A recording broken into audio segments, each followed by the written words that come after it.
সন্ধেবেলা চায়ের সাথে এক বাটি করে মুড়ি মাখা প্রত্যেক বাঙালি ঘরের একটা বিশেষ স্ন্যাক্স।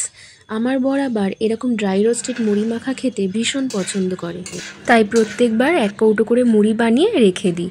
প্রথমে মাখানাগুলোকে ভালোভাবে ড্রাই রোস্ট করতে হবে। দেখো কত সুন্দর একদম কুড়মুড়েভাবে ফেটে যাচ্ছে।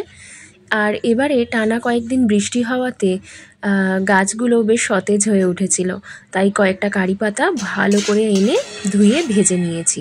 সবই কিন্তু তেল ছাড়া ড্রাই রোস্টেড। আর একটু বাদাম ভেজে নিলাম। এবার একটা বড় বোলের মধ্যে বেশ অনেকটা মুড়ি নিয়ে তার মধ্যে ড্রাই রোস্টেড আইটেমগুলো সব মিক্স করে দিতে হবে। সাথে অ্যাড করেছি ঝুরি ভাজা, আর এই কাজু বিস্কিটগুলো খেতেও ও খুব ভালোবাসে, তাই সব কিছু একসাথে মিক্স করে একটা কৌটোতে ভরে রেখে দিই।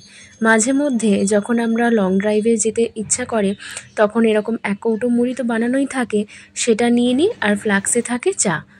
ওই এফএমের গান শুনতে শুনতে এই এক কৌটো মুড়ি আর সাথে চাই হচ্ছে আমাদের পথের সঙ্গী।